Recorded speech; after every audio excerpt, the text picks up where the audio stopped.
what do you think we can learn from the EV movement? Because it had a significant head start on hydrogen and still does. Is there anything you think we can learn from that?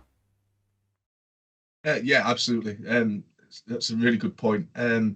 I think one of the biggest areas that we can learn from the EV movement is the fact that it's very easy.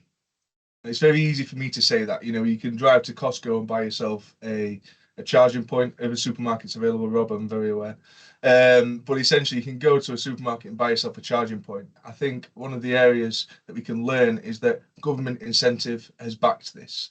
So the reason why we're seeing more and more and more electric vehicles in the UK is because it's heavily subsidized now.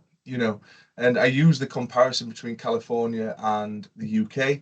You go to California, and I've been there where they're queuing, half a kilometer up the street trying to fill their vehicles because there's so many hydrogen vehicles and the supply just isn't there because the demand is outweighing it. We've got the opposite problem in the UK, and from the electric vehicle movement, there's lots of work happening in the UK to try and utilize renewable energy to feed the likes of the supercharging forecourts at service stations.